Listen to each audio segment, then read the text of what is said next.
అడ్డడ్డడ్డడ్డే నాన్న బంగ్లాదేశ్ ఎంత over acting చేసావు నాన్న. మాకు ఇండియాలో సెక్యూరిటీ లేదు బాబోయ్ అని చెప్పేసి 2026 T20 వరల్డ్ కప్ సమయంలో గొప్పగా బిల్డప్లు ఇచ్చింది, గుర్తుంది కదా బంగ్లాదేశ్. వచ్చి వరల్డ్ కప్ ఆడండి రా అంటే బాబోయ్ మాకు ఇక్కడ చాలా సెక్యూరిటీ ఇష్యూస్ ఉన్నాయని చెప్పేసి అరిచేశారు. అరుస్తున్నాడు భయ్యుడు. కానీ ఇప్పుడు సీన్ రివర్స్ అయిపోయింది, సీన్ సితార్ అయిపోయింది అనమాట. టోటల్ గా ప్లేట్ తిప్పేసి బంగ్లాదేశ్ ఇప్పుడు ఇండియాని అయ్యా సారు ఒకే ఒక్కసారి మా దేశానికి వచ్చి అలా క్రికెట్ ఆడిపోండి ప్లీజ్ అని పదే పదే వేడుకుంటుంది. ఏం ఫీల్ ఉన్నది మామయ్య. దెబ్బకి దయ్యం వదిలేసినట్టుంది, లేకపోతే ఇండియాలో వాళ్ళకి సెక్యూరిటీ ప్రాబ్లం అంట. ఇది ఎలా ఉందంటే పాకిస్తాన్ వాళ్ళు వచ్చి మాకు ఇండియాలో ఉగ్రవాదులను చూస్తే భయం వస్తుంది అని చెప్పినట్టుంది. ఫ్రెండ్స్ మ్యాటర్ ఏంటంటే నిజానికి 2024లోనే ఇండియా బంగ్లాదేశ్ సిరీస్ జరగాల్సింది, కానీ అప్పటి షేక్ హసీనా ప్రభుత్వం పడిపోవడం వల్ల అక్కడ జరిగిన రచ్చరచ్చ అంతా మీకు గుర్తుండే ఉంటుంది కదా. అలాంటివన్నీ జరిగేసరికి అప్పట్లో జరగాల్సిన మ్యాచ్ ను వాయిదా వేశారనమాట. ఆ తర్వాత IPL లో ముస్తాఫిజుర్ రెహమాన్ ను KKR తీసేయమనేసరికి బంగ్లాదేశ్ క్రికెట్ బోర్డుకి ఎక్కడ లేనంత కోపము అహంకారము అన్నీ తన్నుకొచ్చేసింది. దీనికి ఆన్సర్ గా ఏకంగా వరల్డ్ కప్ నే మేము బైకాట్ చేసేస్తామని చెప్పేసి సవాళ్లు విసిరారు. ఆ తర్వాత తీరా చూస్తే మన BCCI అదే పెద్దన్నయ్య దయాదాక్షిణ్యాలు లేకపోతే వాళ్ళ క్రికెట్ బోర్డు నడవదని ఇప్పుడు జ్ఞానోదయం అయింది. అయినా పాకిస్తాన్ చూసి నేర్చుకోవాలి కదా. ఇవాటికి కూడా పాకిస్తాన్ క్రికెట్ ఇండియన్ తోటి క్రికెట్ ఆడడానికి ఎందుకని పాకులాడుతుందంటే పైసామే పరమాత్మ. ఇండియాతో ఏ కంట్రీ అయితే క్రికెట్ ఆడుతుందో వాళ్ళకి బ్రాడ్కాస్టర్ల దగ్గర నుంచి స్పాన్సర్ల దగ్గర నుంచి కోట్లల్లో వేల కోట్లల్లో డబ్బులు వస్తాయి అక్కడ. అందుకోసం ఇప్పుడు దండాలు పెడుతూ పెద్ద పెద్ద లవ్ లెటర్లు రాస్తూ ఉన్నారు. ఎస్, సెప్టెంబర్ 2026లో అయినా ఎలాగైనా సరే టీమిండియాను వాళ్ళ దేశానికి రప్పించాలని బంగ్లాదేశ్ బోర్డు సకల ప్రయత్నాలన్నీ చేస్తూ ఉంది. Bangladesh cricket board president Tamim Iqbal అయితే ఏకంగా BCCI ప్రెసిడెంట్ కు లవ్ లెటర్లు రాస్తూ ఉన్నాడు అనమాట. అదే అఫీషియల్ లెటర్లు రాస్తూ ప్లీజ్ సార్ ఈసారన్నా వచ్చి ఆడండి అది బతిమలాడుకుంటున్నాడు. అంతేకాదు భారత ప్రభుత్వాన్ని ఒప్పించమని తమ సొంత ప్రభుత్వానికి కూడా రిక్వెస్ట్ల మీద రిక్వెస్ట్లు పెడుతూ ఉన్నారట. మ్యాటర్ ఏంటంటే 2024లో రాజకీయ అస్థిరత వల్ల సిరీస్ అనేది క్యాన్సిల్ అయింది. అండ్ 2025లో చూస్తే రెండు దేశాల మధ్య రిలేషన్స్ అనేది చాలా దెబ్బతినడంతో అటు స్పాన్సర్లు ఇటు బ్రాడ్కాస్టర్లు దొరకలేదనే సాగుతోనే మళ్ళీ వాయిదా వేశారు మన వాళ్ళు. ఇప్పుడు 2026 సెప్టెంబర్ వచ్చేసిన BCCI నుంచి ఎలాంటి గ్రీన్ సిగ్నల్ రాలేదు. దీంతో కంగారు పడిపోయిన తమీమ్ ఇక్బాల్ ఏకంగా తమ విదేశాంగ మంత్రిని కలిసి భారత్ తోని చర్చలు జరపాలని కోరారట. అండ్ దీని గురించే ఢిల్లీలో బంగ్లాదేశ్ రాయబారం నడిపిస్తుంది. ఢిల్లీలో ఉన్న బంగ్లాదేశ్ హై కమిషన్ ఏకంగా భారత విదేశాంగ మంత్రిత్వ శాఖకు ఒక లెటర్ రాసింది. ఆ లెటర్ లో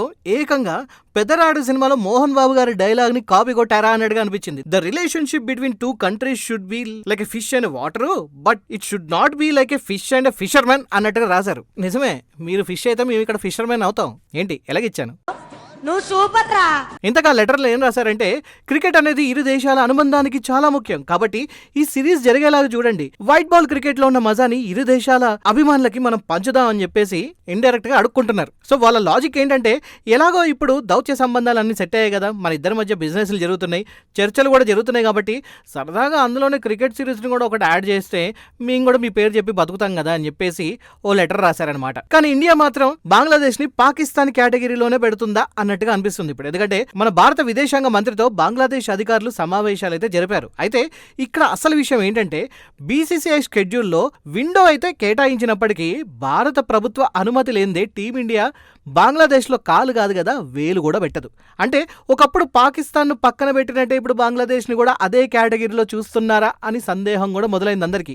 ఏమున్నదిలే మెల్లమెల్లగా అంతా సెట్ అయింది కదా తప్పకుండా ఈ మ్యాచ్ జరుగుతుందా అని చెప్పి మీకు అనిపిస్తే మాత్రం ఇక్కడే ఒక ఇంపార్టెంట్ సీన్ మీరు మర్చిపోయారు. రాజకీయం వ్యాపారం పక్కన పెడితే రీసెంట్ గా జరిగిన ఉమెన్స్ వరల్డ్ కప్ లో భారత్ బంగ్లాదేశ్ మ్యాచ్ ముగిశాక ఇరు జట్ల కెప్టెన్లు కనీసం షేక్ హ్యాండ్ కూడా ఇచ్చుకోలేదు. పాకిస్తాన్ తో ఎలా అయితే గ్రౌండ్ లో మనం చాలా స్ట్రిక్ట్ గా ఉంటామో అలాగే బంగ్లాదేశ్ తోనూ అదే రీతిలో వ్యవహరించారు మన వాళ్ళు. సో దీన్ని బట్టి గ్రౌండ్ లో కూడా వాతావరణం అంత కూల్ గా లేదని క్లియర్ కట్గా అర్థమైపోతుంది. అసలు బంగ్లాదేశ్ బోర్డు ఇంతలా తాపత్రయపడడానికి అసలు కారణం ఏంటో తెలుసా? పైసామే పరమాత్మ. టీమిండియా ఒకసారి వాళ్ళ దేశంలో పర్యటిస్తే చాలు దాదాపు 150 కోట్ల మంది వీక్షకుల వ్యూవర్షిప్ ఆరాంసే వస్తుంది. దానివల్ల బ్రాడ్కాస్టింగ్ హక్కులు స్పాన్సర్షిప్ల ద్వారా బంగ్లాదేశ్ క్రికెట్ బోర్డుకి కోట్ల రూపాయల రాబడి వస్తూ ఉంటుంది.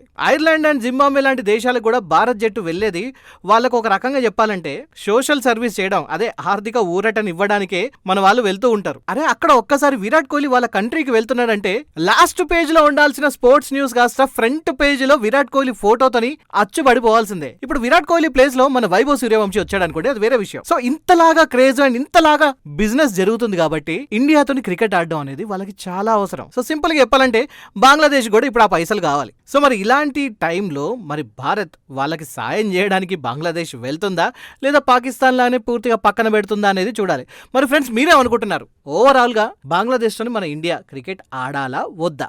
ఆడాక మనం గెలుస్తాం అది వేరే విషయం అనుకోండి. మనం గెలిచినా కూడా వాళ్ళకి విపరీతమైన కోటాను కోట్ల రూపాయల డబ్బులు వస్తున్నాయి కదా, ఆ డబ్బుతోని పోని వాళ్ళు మనతో ఫ్రెండ్లీగా ఉంటున్నారా అంటే లేదు, మేము ఇండియాని క్యాప్చర్ చేస్తాం, 7 సిస్టర్స్ ని మేము తీసుకుని వెళ్తాం, వెస్ట్ బెంగాల్ కూడా మాదే అని చెప్పి మాట్లాడుతున్నారు కదా. సో దానికి ఇండైరెక్ట్ గా మళ్ళీ మనమే క్రికెట్ ఆడి మనమే డబ్బులు ఇచ్చి మనమే దాన్ని స్పాన్సర్షిప్ చేస్తున్నావా అని చెప్పి కొంతమంది ఆలోచిస్తూ ఉన్నారు. మరి మీరేమనుకుంటున్నారు దాని గురించి మొహమాటం లేకుండా కామెంట్ రూపంలో తెలియజేయండి.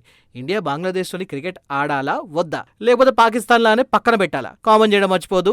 ఇంతలాగా మీరు ఇప్పటివరకు చూసారు కాబట్టి తప్పకుండా లైక్ చేయాలి, సబ్స్క్రైబ్ కూడా చేసుకోవాలి. ముందే చెప్పేస్తున్నాను. మరొక వీడియోతో మీ ముందు ఉంటాడు మీ Pawan Krishna. Thank you so much for watching.